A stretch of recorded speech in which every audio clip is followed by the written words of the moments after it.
Hawaii's the one for hip-hop, 93.9 The Beat. What up? It's Romeo Valentine, and we are in the iHeartRadio Music Hall, the Hawaiian Financial Music Hall, with special guests, international special guests. Brother DPAK, what's up, man? What's good, my man? How you doing? Good, man. Welcome to the islands, and you're a very talented fellow, man. You were telling me a little bit about the things you do outside of music, too, which is really cool. So tell us a little about yourself, man, so the world can know. Yeah, what's good? I'm from Maryland, D.C. area originally. Grew up there, went to school there, studied pre-med and pre-law, but I always did music my whole life. And but I just never knew you could do music for a career. Yeah. And I had some friends of mine move out to L.A., and they started telling me about this magical land of like fairies and like, you know, games and stuff where you could like audition for stuff. And I was what? No, I got to be a doctor. I'm going to be a lawyer. Right, so I had no idea. I didn't know it was real. It was like a fantasy land. 'Cause I grew up like kind of Indian culture, traditional, getting into science. We were all going to be either engineers or doctors or computer scientists or lawyers. That's all I knew. Yeah. But then my friends moved out to L.A. They were like, "Yo, come out and visit." So I went to visit them, and I was like, "Whoa, this is magic." So I ended up dropping everything, dropping finance, drove out to L.A. to be a musician and an actor, and rest is history. You know, since then I've performed with Rihanna, Jason Mraz, toured all over the world, played stadiums. Wow. Play a bunch like 20 different instruments, and had a band for a little while, had little record deals. And now, in the last few years, my band, Robot Nature, was kind of blowing up in 2020, but with the lockdowns, momentum got kind of shifted. Yeah. And I kind of just did like a little meditation to regroup about my life and my purpose. And I'm really stepping into like now making music more like a message. Yeah. And so I'm going solo now under the name DPAK, and I'm writing songs more about, you know, uniting the world, like unity, because I'm just kind of pains me to see so much divinity, so much division in the world, and I want to like help like write songs that could help bring people together and you know bridge the gap between left and right, up and down. You know, a lot of polarization happening. So I'm kind of motivated by that at this point. Wow, man, that's beautiful. What a great message. You know, especially with music, man. Music just sinks right through. With you know, it doesn't ask for permission.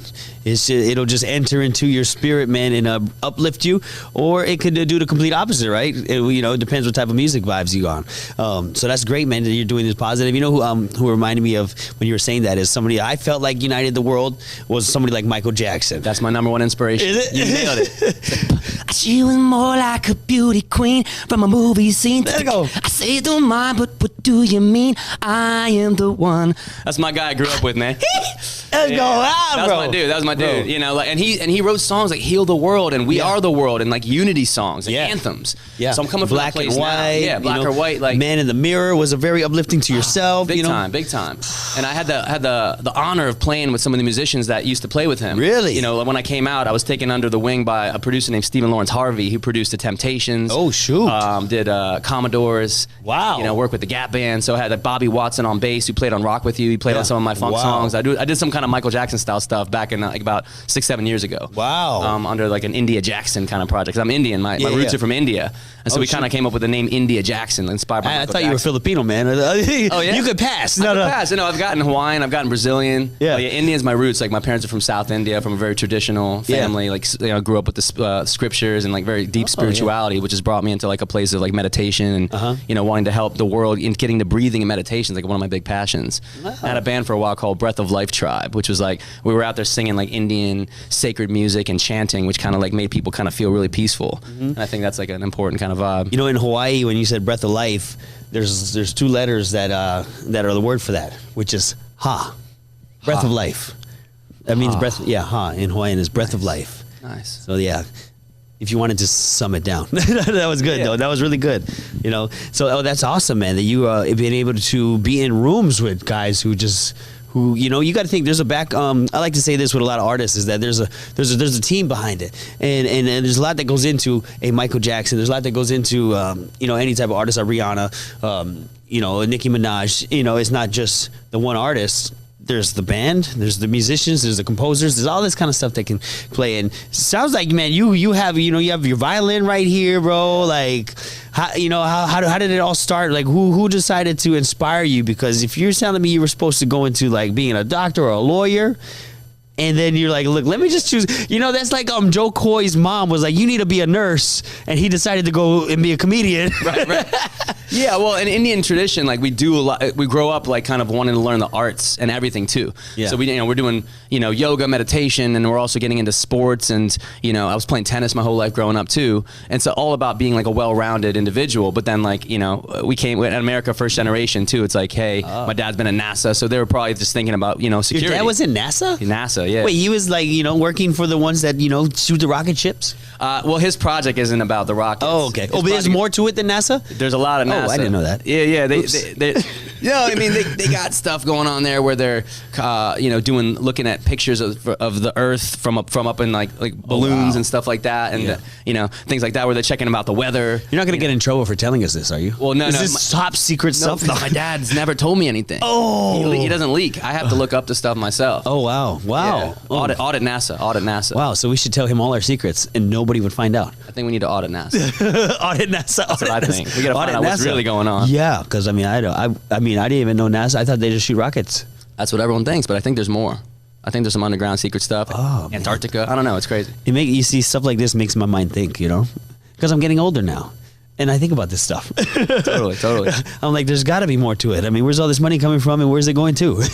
Government's taking a bunch of money. Yeah, so. That's a deep subject right there. Yeah, it is. And you know what? What's awesome, man, is that you're able to capitalize on your musician skills because, like you said, you learned all these different skills. Yeah, and my mom was an epic singer. Oh, yeah? Classical singer. Again, the traditional classical Indian music. My dad plays the veena, which is like a South Indian. You heard of sitar?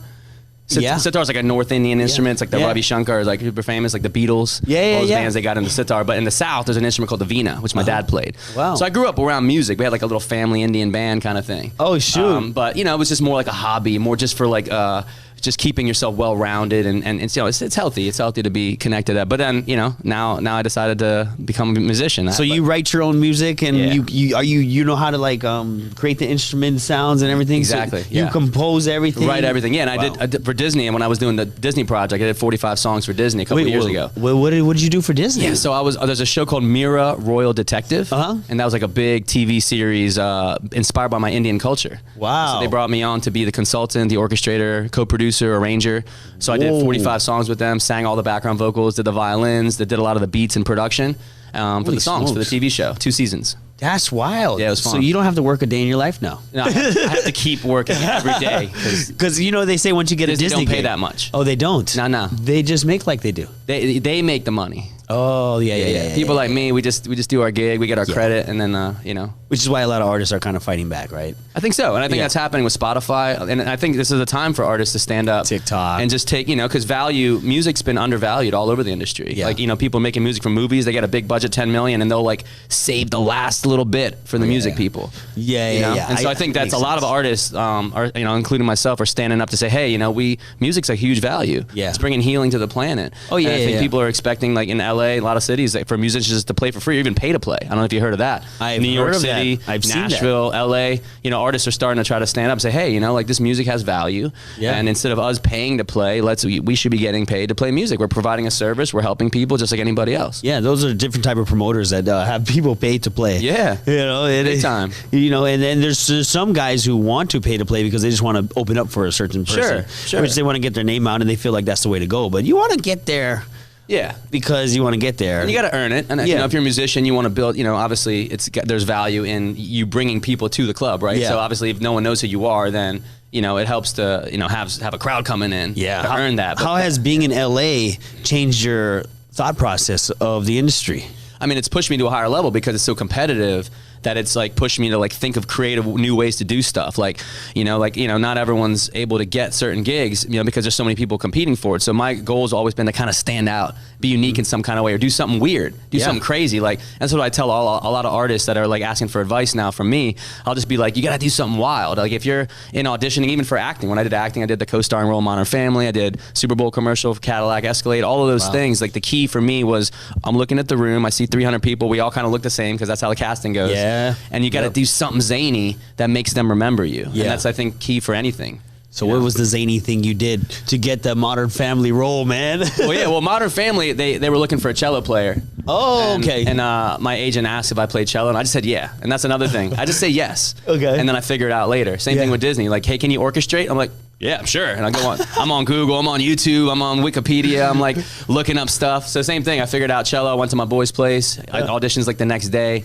I went to my boy's house, and he's like, he has a cello, and I got a cello lesson, borrowed his cello, went and just practiced for 4 hours. Yeah. And then I walked in and got the role. Oh my gosh. Yeah. Well, you picked up music easy, so it's easy for you to say I'll say that one's easier because of violin. You know, yeah. it wasn't like trumpet. Trumpet takes like probably like if you're starting from scratch, you never played an instrument like that. You got to get the lips buzzing. Like that one's a harder one. But you know, I figured out cello because of definitely the violin for sure. Wow. Yeah. Wow. That's okay. So I'm thinking like if I were to try for a role and they said, "Can you sing?" and I said yes, and I showed up. I don't think I can go 4 hours a day before it and try to learn to sing. Well, I mean, that one you just, for singing, I think everyone's a singer. Everyone's got a voice. You just got to find out where your voice is. And I think where we talk is also where we sing. So we can kind of find our range and stay within something that feels good, you know, and focus so you're saying that we can all sing? Yes, I am saying that. So, okay, because I had a friend, and he sings. He sings, and he said, you just have to sing how you talk. And that's what he told me. And I've been trying it ever since, and I still can't I can't figure it out. Yeah, well, I'm going to introduce my boy Johnny in a minute, and he's like a really good when it comes to understanding the voice. Yeah, he's like masterful at it, and like he's got ways to help people find their natural voice and stuff like that. So Johnny's like your right hand when it comes to being up on the stage. He's my musical partner for a long time. His name is Johnny Twilight. Grew up with him on the East Coast. We sang together in college doing a cappella, and it was all about finding the voice, finding the harmonies, and blending. And he's like a powerful messenger. He's on American Idol as well. Years ago. He's in the top on that, and he did. Jesus Christ Superstar, lead role as Judas along with Ted Neely. No way. And I have him here with me in the studio. We could do a song for you guys if you want. Yeah, man. We'd love that. We'd love that. Okay, let me introduce my boy Johnny Twilight. Come up on the stage.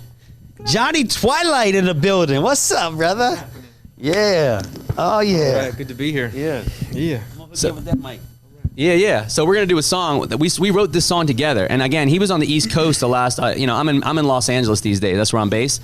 But he and I grew up in Maryland. So the last 10 years, he's been out in Maryland, and I was asked by the Independent National Convention because I'm a lot of like an activist musician. I'm really into unity, like I said at the beginning. And there's an Independent National Convention that's like really about letting go of like the left, the right, the Democrat, the Republican stuff, and focusing on bringing people together. And so they asked us to write an anthem for the Independent National Convention. So we wrote this song called It's Our Time, because this is our time. It's a call to action, like right now in this world. Yeah. It's our time. And the key hook is together we will rise. Wow. Because it's only together that we can rise. Let's go. That's what I love it. So we wrote this song together, and it's like our first duo we've written in years. We used to write back in the day in college and after that. And then, he's been back on the East Coast. So he just moved back to LA with me, and now we're in the studio working on a new record. And this is one of the first songs that's going to be part of the new project. So we're going to sing that for you right now. Wow. Fresh off the press, baby. Yep. It's not even out yet. Oh, shoot. Yep. You guys are getting a sneak preview. I'm going to put the violin down and play guitar on this one real quick.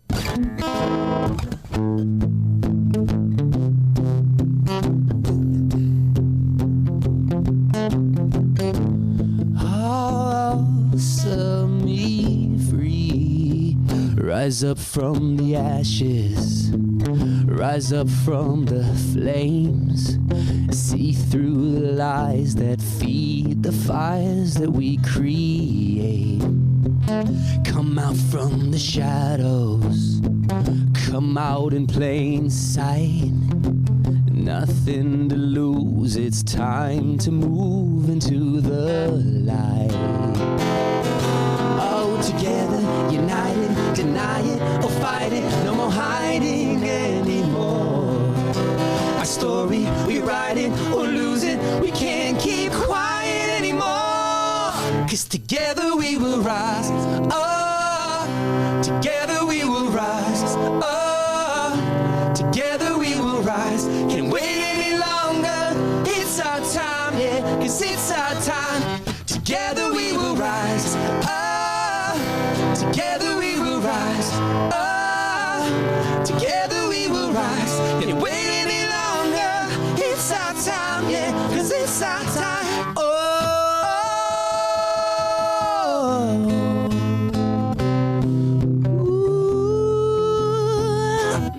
Now we're fighting for the lives of sons and daughters.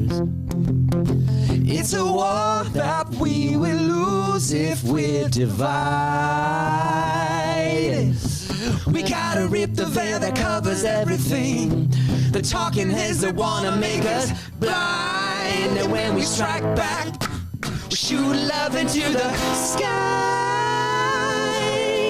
Together, united, deny it or fight it, no more hiding anymore. Our story, we write it or lose it. We can't keep quiet anymore. 'Cause together we will rise. Oh, together we will rise. Oh, together we will rise. Can't wait any longer. It's our time, yeah. 'Cause it's our time. Together we will rise. Oh, together we will rise. Oh, together we will rise. Can't wait any longer. It's our time, yeah. 'Cause it's our time. Together we will rise. Oh, together we will rise. Oh, together we will rise. Can't wait any longer. It's our time, yeah. 'Cause it's our time. Together we will rise. Oh, together we will rise. Oh, together we will rise. Can't wait any longer. It's our time, yeah. 'Cause it's our time.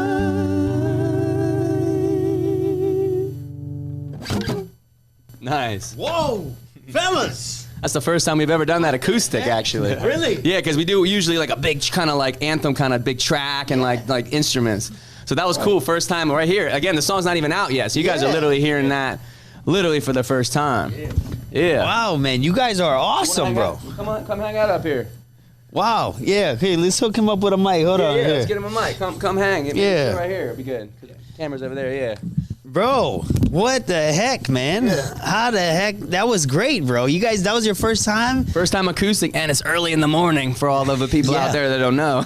Yeah, you guys sound great, man. That was a very full, that song was full. It took us on the ride, you know? Awesome. It wasn't one of these, you know, there's songs that just kind of, and then this one it's very uplifting. You know what I mean? It's wow. Yeah, and then the way you guys mesh together. Thank you. Yeah, and that's how we got together in college doing a cappella. It's funny, my name's DPAK, and my first thing I did recording-wise was an album called DPAK Acapella.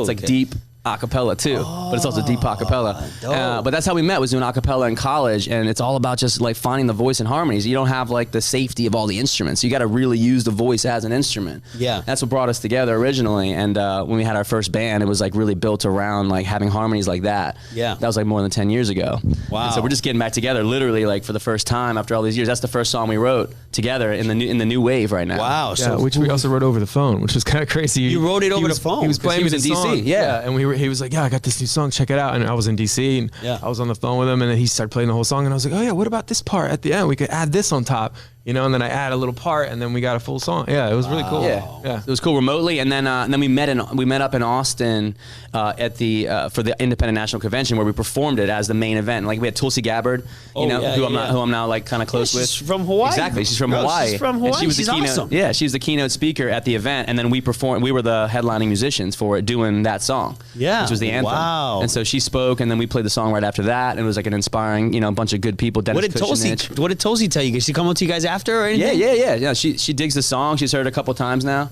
Wow. And, it was all good vibes. That is a great vibe. Did you guys perform? Because you guys performed here in Hawaii this past weekend. Did you guys do that song? Yeah, that was our closing song right before we brought Stan Walker up. Stan Walker came in from New Zealand, who I'm just finding out a lot about him. He's a really cool cat. We were honored to jam with him the night before. We had like a little dinner party, and he brought me on stage to do violin with him during his set also. Whoa. On a traditional, like he's like got that Maori traditional, and I didn't realize the connection between Hawaii and New Zealand or his people, like the Polynesians. So I'm learning all this amazing stuff. Yeah. That's why I say you can look like you're from here. Totally. Yeah, definitely heard that. I've heard that people get the island vibe from me. Yeah, you know why? Because there's so many different cultures here. It doesn't discriminate in Hawaii, and that's what's great. You come to Hawaii, and it's the one place where you got everything. And honestly, most of us are everything, because I got like 5 ethnicities myself. Yeah, what's your background? I'm Black, Hawaiian, Indian, Chinese, and Filipino. You say Indian, like my kind of Indian? West Indies, from West Indies. Yeah, cool. Like the islands. Like is that like Trinidad? My dad is from Trinidad. Yeah, my dad's born in Trinidad. Yeah, nice. So my dad's born in Trinidad. My mom's born in Hawaii. Beautiful. So and then my dad's grandpa was the first one here into America. And then, that's kind of how it is. Yeah, you got a cool look, man. Yeah, cool. Thanks, brother. I just bought it on eBay. Nice. Hope you got a good deal. Oh, man, they overcharged. That's okay. It's okay. I clicked the buy now. You get residuals later. Just kidding. Man, so you said you were on Jesus Christ Superstar. Yeah. You played Judas? I got to play Judas, the lead role so there. you backstabbed Yeah. Oh man, okay. Yeah. Man, that must be a tough role to play, being the bad guy. Yeah, it was, but it was more of like, for me, I tried to play it like I'm Jesus's best friend. I was like, hey, dude, come on, this is, we can't be doing this with all these political guys out there. Kind of just adding like a logical twist to like what could have been happening. So I wanted to play it so it wasn't like some evil character, more of like, oh, he's just his buddy trying to figure things out. But in the end, the betrayal still happens because he's trying to protect everyone.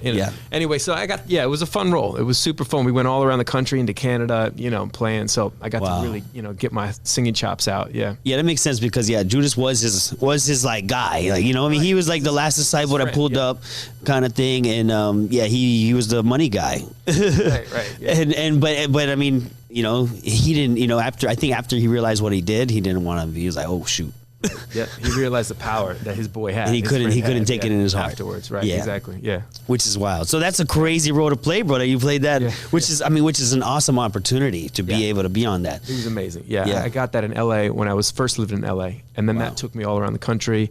And then back to DC. So now it's kind of like the return, Wow. to LA, and you guys are back together. And we're just. So you were in law school together? Is that what? No. We were just at college, University of Maryland, just like any school where you can do any degree. So we were just there mainly, honestly, singing. Wow. I was doing my studies and getting them, and then it was probably part way through that I was like, I'm going to finish this. I'm going to make my parents happy and also feel that feeling of completion. But that said, like I was pretty much already in my mind like thinking about music and performing a lot, and really that was what happened, was a turnaround of like feeling from the acapella group, like feeling like that music can change people, can bring joy. Like we're up on stage and all of a sudden like everyone's like smiling and singing and clapping and standing up, and like I'm like, wow, that's like a magic trick that you can send healing vibration through sound and like bring people together. So it's not like performance, it becomes like a community experience. Like I think of music and performing not for us to be like, hey, look at me or look at us. It's more like, hey, let's all do this together. That's why our songs are ideally sing-alongs. And just like Michael Jackson, if everyone's singing along, that's the healing, and that's the culture of like, even going to church when everyone's singing in church, or the Indian thing I was telling you about earlier where we're all chanting and singing. It's like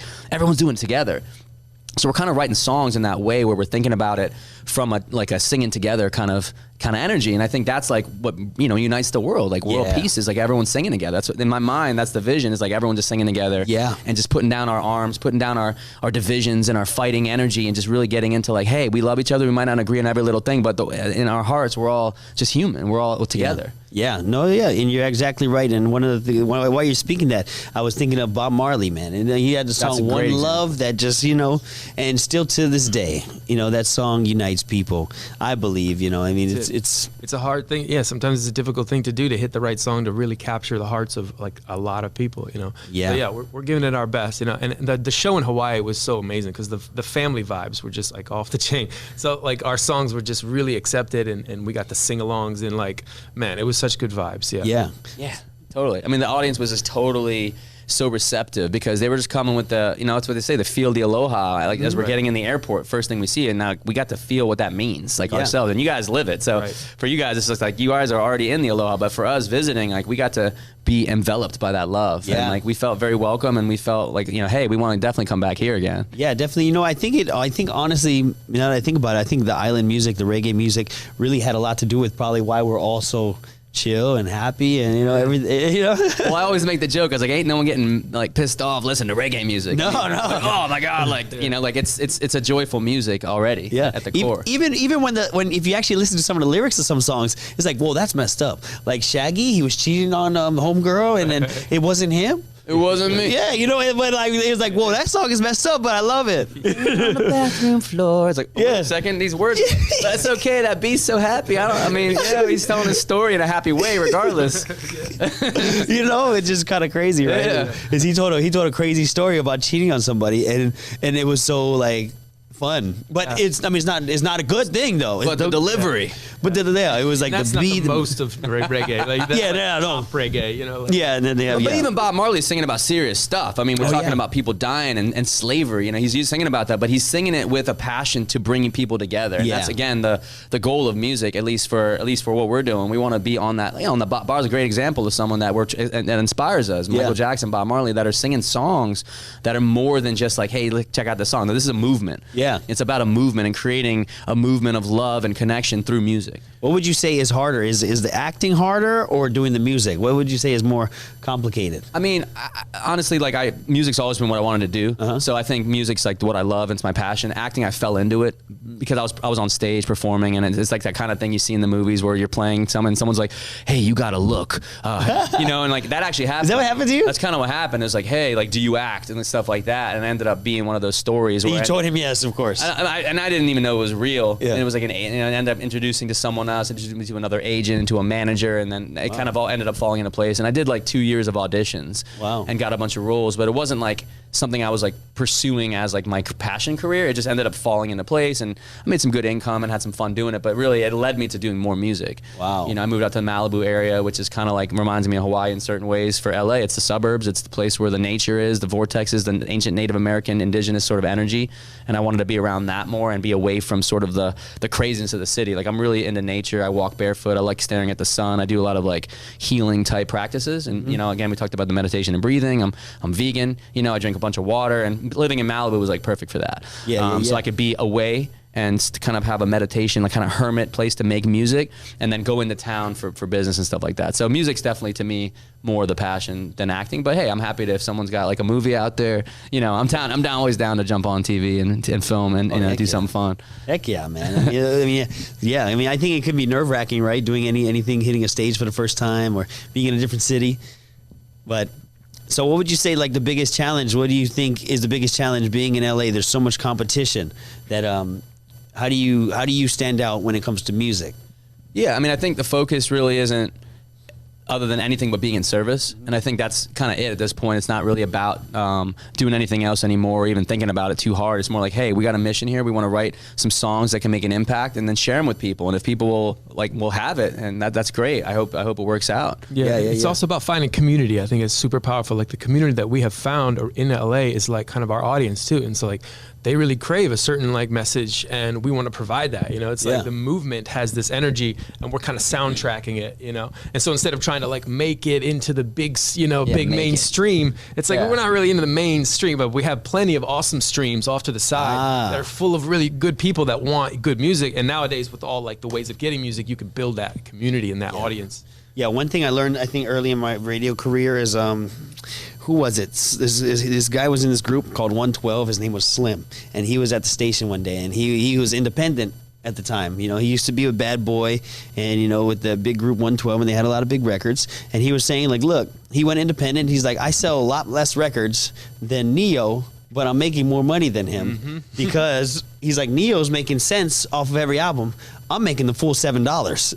So exactly. And in this day and age, like, you know, even with TV and a lot of stuff back in the day, things were more monopolized. There was only 3 stations: ABC, CBS, NBC, or whatever. Or, you know, radio was just radio, and you had to have a big label or conglomerate to push you. Now we're in a world where, you know, someone can be on TikTok, or someone can get an independent thing going, or build a following and get on Spotify, and your monthly listeners are up. You might not be #1 on billboards, but you're touring and doing more, and you, like you said, making more money and a higher percentage of the cut. But you're also like living a really good life. And people it might not be the industry pushing you. It might be you independently pushing yourself. And that's a great opportunity we have these days with the technology. We got Spotify, we got sorts of websites, Patreon, like lots of ways of generating revenue as an artist, and being able to get the message out without compromising your message for the industry, which in my opinion is wanting to, you know, not necessarily send the best message to the people of the world, you know? Yeah, of course, yeah. And I agree, man. I mean, I've seen it firsthand. I mean, like, I have friends that are in the business. I won't name names, but I know a lot of like high-level people that have been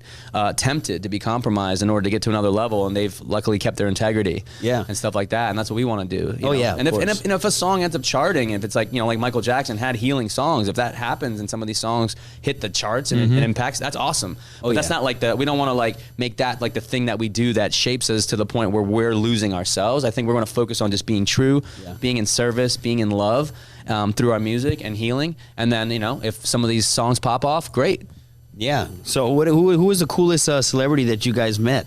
I mean, one of my best friends is Red Foo from LMFAO. No way. I lived with him for years. You did? In fact, Wait, were you used to be part of the Party Rock crew? Oh, I'm part of. I wouldn't say I'm in the Party Rock crew, but those are my friends. Like Ryan May and all those guys. Hawk, all the dancers, the Quest Crew dancers. Like I've lived with them. Yeah, I met all those guys. Yeah, those are my homies. Like so, like we're all friends for years. I lived with him. He was actually one of my artists, like kind of like advising me the last few years on my music. And Red Foo was? Yeah, and he's like one of my best friends. Like literally, like, and he just That had a is super kid. cool. And the last time I was in Hawaii was he and I together. No we way. were out here at that trip I was telling you about in Maui. Yeah. Yeah, we came together as a group of friends. Wow. You know? So he's like my bro, like my bro. Red like, Foo with the big old fro. Hey. That's right. Yeah. I don't cuss. He's one of the sweetest dudes ever. He's also a vegan. Just like we bonded on just like being like caring for animals. And he's got a beautiful vegan ranch in Malibu where I live. Pet cows. He's got cows that he's saved from being slaughtered, and he's really standing up for animal rights, which I'm passionate about. Everyone's got their own passions, but that's something I'm into, and so is he. He's also a genius like computer coder, and he's also a tennis player. I told you I grew up playing tennis. Yeah. So when I'm playing tennis at least a couple times a week, it's at his house. He invented a game called Time Ball, or developed a game called Time Ball with his boy Ransom.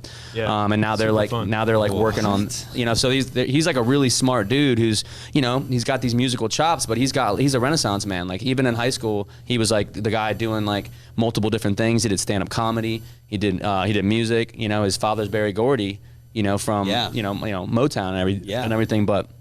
He changed his name and ended up making himself on his own without using the family name, and showed himself that he could do it on his own. That's why he's an inspiration to me, knowing that you can independently build your own audience and do all that on your own, and also learn all this stuff. I mean, he's taught me so much. That is wild, man. So that's one dude, but I've met Sting. I've traveled around, from the police. Sting was here one time, and I was in the room with him. And it was me and one other guy in there, and we had a shake weight. And Sting picked up the shake. I gotta find the video, bro. But Sting was just shake weighting the whole time. Oh, that's funny. I gotta find the video, bro. Sting was shake. I gotta find it. Bro, I was like, bro, this is Sting doing the shake weight. That's hilarious. I was like, that's dope. But the list goes on. I mean, there's it's just, once you're in the industry. Yeah, it's kind of like you work with them. It's not it's a different feel. At this point, it's not like, it's just people we know. I know exactly what you mean. I mean, when I first started in radio, I was so like, oh my gosh, I met that. Oh shoot, here's I was like, oh my gosh, it's Drake. Now it's kind of like, it's like, it's just like, I know in LA it's a little different, because when I went to LA, it's like everybody's everywhere. Like, Jason Derulo's here with LeBron James, and and then everybody's around. I've been to the grocery store and Kanye's there, and stuff like that, and it's just it's just part of being in that town. Yeah, as well. It's like they're just they're just out and about. This is their livelihood. Yeah, and they're all just humans. We're all just humans living our lives, and some people have gotten very successful. And so from the outside, it's like, oh, that's an untouchable star. But no, they're just like humans with hearts and love and families, just like all of us. And I think a lot of them are kind of might be protecting their energies just in case. But like when you get to know them, they're just like, hey, we eat. We go places. We got kids. We got. They just got really cool jobs, right? They got cool jobs. They're very cool. Yeah. Doing, that's the thing, right? Is being able to live off of your skill set, right? Yeah. Even in radio, right? We're blessed to be able to just talk and make a living off of it, right? Yeah. But I wouldn't call it just talking, but hey, no, this is a strong interview right here. I mean, you guys are asking the right kind of questions, and clearly are vested in also getting a positive message out here. And the fact that you have iHeart, it's a heart. That's literally a symbol of love. Is literally your logo for your radio station. It's magic. Yeah, and this is my logo too. It's an R and a V for Romeo Valentine. Oh, nice. And it's made into a heart because Romeo Valentine is like it's like the love. Yeah, Valentine. Romeo and Valentine. Yeah, there's a lot of love around here. And again, that's a theme of our thing is love. But like that deep love of like, hey, knowing that there's like the love of humanity and humans loving each other, even if we don't agree. Like just seeing that love be like at the core. I think again, one love, Bob Marley. Yeah. Oh yeah, for sure. Yeah, I know. I found my first love when I found Christ, man. That was it for me, man. That was it for me, and I knew I seen everything from a different lens at that moment, I'm with that, man. I'm with that. Spirit. Yeah, Powerful I've seen it all from a different lens, and you got to love people no matter what. Everybody needs to be loved. Absolutely. Which is great, man. That's why your guys' message that you guys are portraying is beautiful, man. It's beautiful, and the world needs a lot more of it. And you guys sound great, bro. Thank you. That's why I'm like, sheesh, Yeah. So, what would you guys say? In the next 5 years, where are you guys going to be? I mean, what is stadium shows, headlining? What's the goal, man? That's the vision. Yeah, I mean, headlining everywhere, getting the message as big as possible. Burning Man. We've done it. I was going to say, you did Burning Man, didn't you? Multiple times. And one of the biggest shows was definitely there. There was probably like, maybe 20,000 people. I don't know. It was What is that like, bro? Because I mean, I went to the EDCs and I've heard of Burning Man. I went to the last EDC they had in LA, and then they moved I went to the first two they did in Vegas. And, I've only heard of Burning Man, and you went to Burning Man and you performed and one of the biggest shows they said in Burning Man history, because it was basically the guy that we opened for was Alan Parsons. This was my band Robot Nature. Okay. And this was in just in the beginning of in 2018 when the band started. We ended up getting it was the universe, like divine magic. Everything fell in. Huh? Everything fell into place, and it happened to be the 40th anniversary. Alan Parsons is the guy that did Dark Side of the Moon, Pink Floyd, one of the greatest albums of all time. Yeah. It was the 40th anniversary of his own album he did called I, Robot. My band name was called Robot Nature, and the theme of Burning Man that year was literally robot something. I can't remember what the name was. Wow! So it sort of was like totally alignment. It was like there was definitely a higher power guiding that. And so he was slotted to do this big thing. Everyone at Burning Man heard about it. So like the biggest audience at because Burning Man's a decentralized thing where it's not about a headliner. It's not even that's not the type of event Burning Man is. It's about everyone just going there and being themselves. It's not about putting up billboards. It's really a beautiful thing where it's not about ego. But because the word got out that Alan Parsons was going to be there, tens of thousands of people showed up, and we were the opener. And since things at Burning Man kind of run late, by the time my band got up there to play, everyone was already there. And then we got to do our set for like this massive audience who found out about Robot Nature that year. And that's what kind of catapulted us into getting a lot of big shows after that. We opened for the Wallflowers, did a lot of big shows after that up till 2020. And we had bookings like Jimmy Kimmel, a lot of stuff that got canceled in 2020. Yeah. But that said, that Burning Man was really energizing, really epic. The people there are so magical because it's really all about everyone just going there and just being free, letting themselves loose. So everyone was like totally open-hearted, kind of like the show we did here, at Aloha the other night. Everyone was open-hearted and free. Yeah, you did Aloha Stadium. Yeah, Aloha Stadium, which is beautiful because I mean, Aloha Stadium is it's a landmark. I mean, Bruno Mars did. I mean, of course, the inside stadium is being torn down, but being able to be on that lot, there has been a lot of like Michael Jackson's performed. Janet Jackson did her HBO special there. Bruno Mars, of course, hometown hero over here.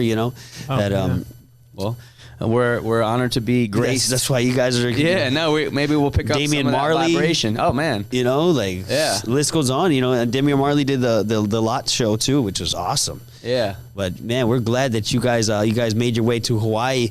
You guys got another song, man. We'd love to hear something. We'll do this other song, which is a little bit more of like an indie style. It's called King of the Moment. Okay. And it's like kind of a deeper philosophical song about just the fact that like there's all this stuff happening in the world. There's fighting. There's people getting into strife like we were talking about earlier. But at the end of the day, the core message would be if you're in your moment, which is like right here, free from all the past and the future, free from all the fear, and if you really own who you are, which is that beingness, that spirit inside, that's when you can have the most power to actually, live and express and be the change. And so that's what this song is kind of about, called King of the Moment. So King of the Moment. King of the Moment. Yeah. It was like really an empowering sort of song in that way. So we'll do that one for you guys. Okay, cool.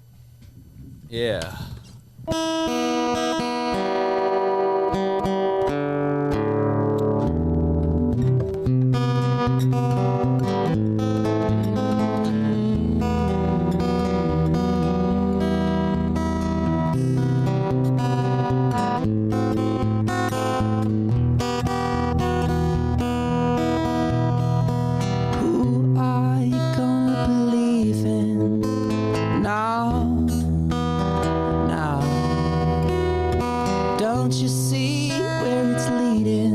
Now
they stand for nothing, no, and go sailing into the sun. Yeah, now so choose all your colors and you put them on. We'll see who you are when you're standing strong. A king of the moment honors everyone. I honor everyone. And now it's up to you to tame my wild heart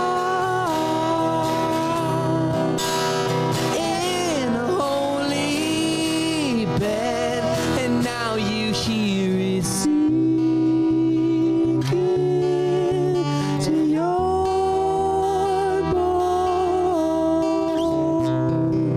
It's not the real thing, let it go.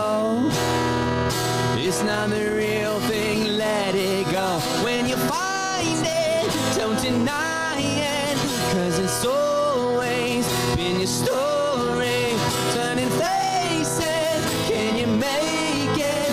Take a chance now, this is who we are.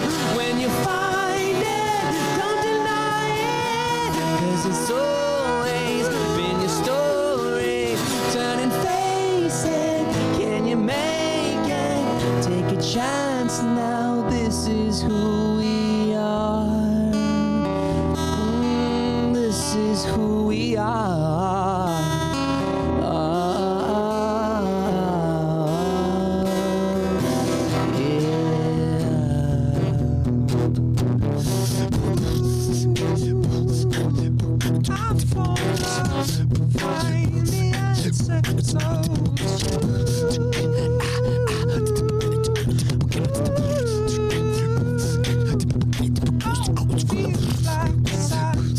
Put it on, strength through your arms, going strong.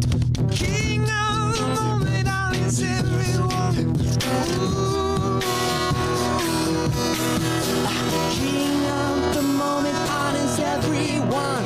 A king of the moment, honors everyone. A king of the moment, honors everyone. A king of the moment, honors everyone.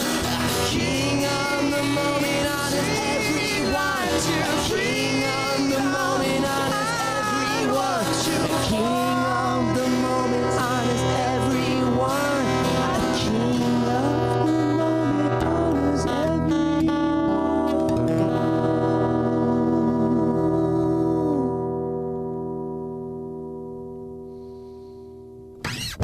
Whoa, fellas, did it again. Jeez, man. You guys are great, man. Glad I got to experience this. This is like, because we're the ones here. Yeah. We're the And ones then here. usually by way of the full band, I'll be like,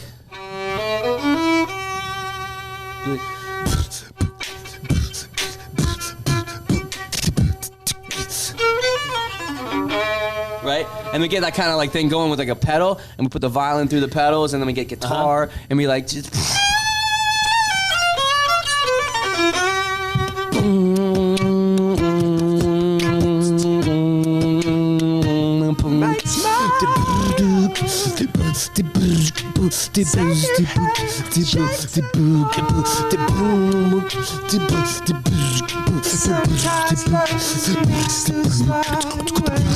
Like that kind of thing. Hey! So you get like, there's a lot of possibilities with like a fuller thing, and I have a looper pedal, right? You know Yeah, about looping? yeah, of course, yeah. Right, so like Ed Sheeran. You add it in there. Yeah. So then I can do like the violin, do the guitar, layer it up, Yeah, live piano. Like at the Aloha Stadium, I play piano too on the stage. So we're able to like layer it, and then you can like, then I can be free and like play on top of that. We can bust out the harmony, stuff like that. But obviously acoustic, it's just gonna be like that. But hopefully it sounded cool acoustic for you. Bro, it sounded great. Yeah, I hope so. It sounded yeah. great, bro. Vocals, instruments, everything. Great, bro. You guys are trained professionals. Untrained street musicians, now honored to be here in a professional radio station. No, man, Yeah. we're great to have you guys, man. You guys are, man. You guys are great. Thank you. And it's a new project you guys are hearing right now for the first time. Like this is DPAK for the first DPAK. and we're creating DPAK World, which will be like the world where you can come to and check out the music, but also other stuff. Like, I'm really, like I said, I'm into, health and wellness, and like want to just kind of help people into learning about meditation and breathing. So hopefully this site that I'm working on, I'm going to be launching DPAK World, could be a place where people can come, listen to music, get some information. Maybe we can have a community where people can talk and ask questions, even get into conspiracy theories, get into stuff about the government, whatever, just like interesting stuff where we can get free speech, like really back, where like we're not judging each other to have questions. Because like a lot of the world right now is very polarized. Once again, like I've been saying it the whole time, where it pains me that we can't even have an open conversation. It's okay to disagree, but during COVID, like a lot of stuff happened. Like families were torn apart because they disagreed on certain things. And I think that, Thanksgiving, people are always scared to go to Thanksgiving because they're going to argue with politics, and one person's Trump, one person's this, one person's that. And I think we should be okay to like agree to disagree and just love each other and know that, hey, like, and trust that like inside the reason someone is feeling something is because they believe it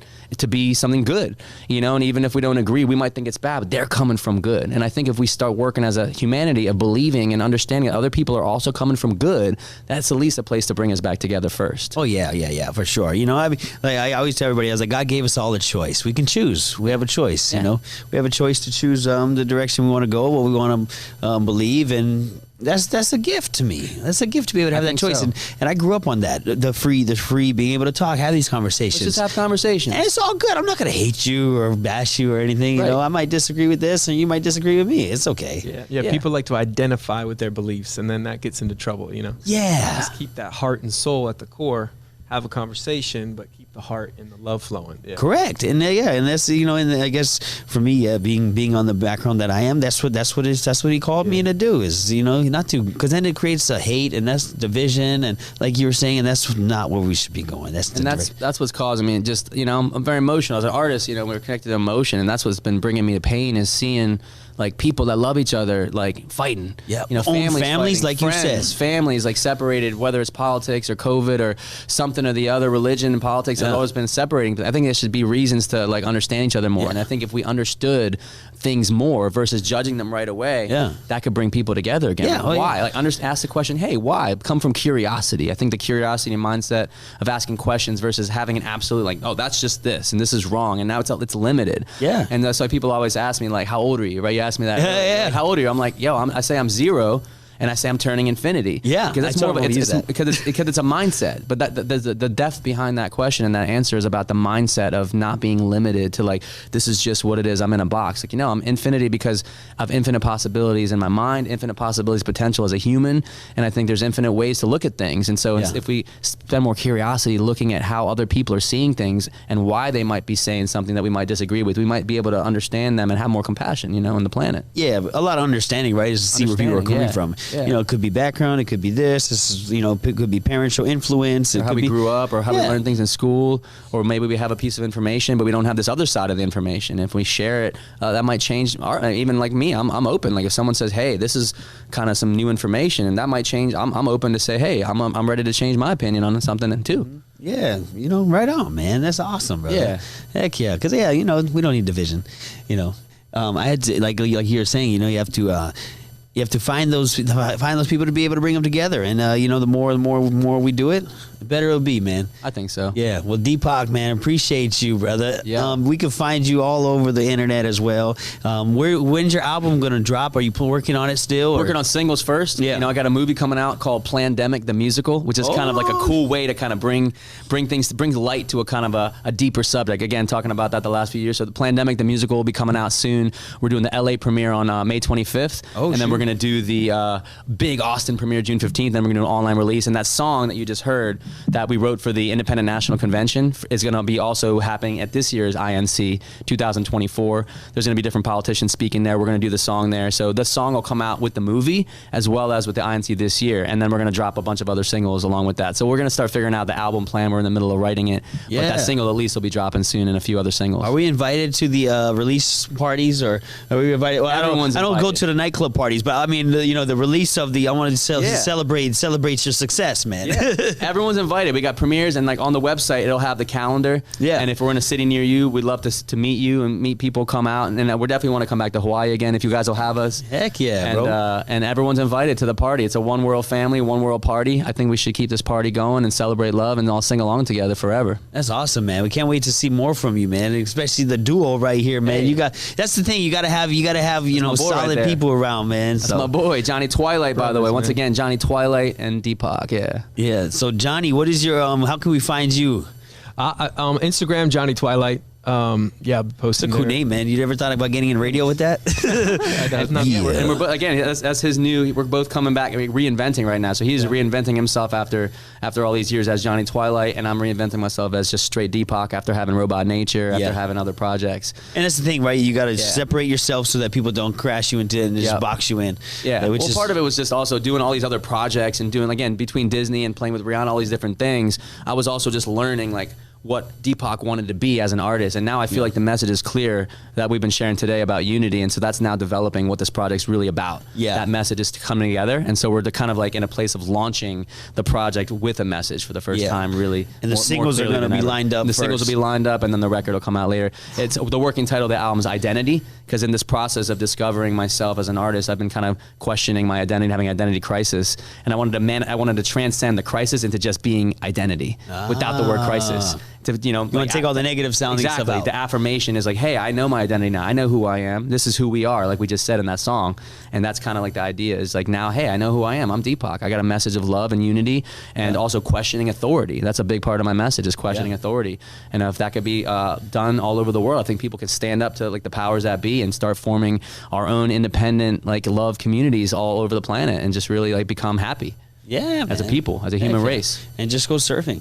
That's the aloha right there. Just go surfing or dance. Like you said, Quest Crew, man. Those guys are awesome. Quest Crew be dancing. Ryan and man, bro. We got D-Trix, everybody. Oh, D-Trix, bro. You and D-Trix got the same hair almost. Yeah, D-Trix, shout out. I just saw him recently. Oh, you did? Man. What's up? Yeah, he was at we did an event at the Art of Living Foundation, which is like a meditation place in Los Angeles, and he was there too, and we sang that song King in the Moment. Wow. There as well. That's cool, man, having a community. See, in Hawaii, it's all the reggae community. That's what the community is. Yeah. When you get to LA, it's the actors, the musicians, the all the different type of things, Dancers, which is why a lot of people move to LA, right? I mean, for the bigger community of that, and you got to find the community too. Sometimes you're just like isolated from it.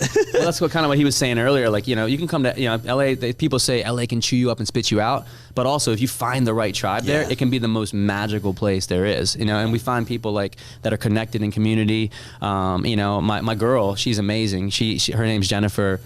She goes Jennifer Esteban, but Jennifer Vision is her name, and she created a thing called Friendsmates, which is about bringing people together in community. And she also launched a new project called Mindshare about bringing entrepreneurs together in LA, because there's a lack of that. So I think community things like that are important. I think us as each of us are forming communities and building communities together, that's a cool way to like feel like, hey, we've got family in a place like Los Angeles, which can be scary from the outside. But wait, we have home now. So we can take and we can apply that anywhere in the world to know that, hey, no matter where you are, if the place is scary, it doesn't matter. If you have the right people, you have your family and your tribe, you can be good anywhere. Heck yeah. No, you're right. I mean, we have some of those entrepreneur communities in here. I've been to a few, and we have definitely a lot of different communities. The musicians are all tied into each other, which is great. Us radio guys are all tied into each other, and it works. But I mean, getting to a higher scale, we love it, right? That's what's up. That's what's up. We love it for and excited for you guys and your guys' career, man. We're gonna be able to witness firsthand. We can say like, we saw them.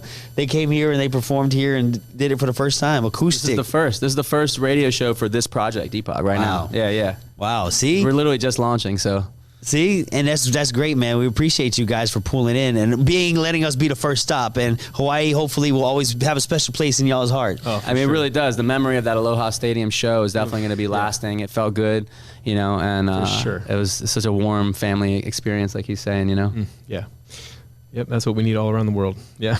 More of that, more family. Appreciate it. Johnny Twilight, DPAK, my man. Romeo. Yes, sir. God bless y'all, man. You guys enjoy the rest of your guys' time. Till next time, we'll see y'all later right here, 93.9 The Beat, iHeartRadio. Romeo Valentine, and we out. Shout out to my boy Brian on the boards. Yeah, throwing it down.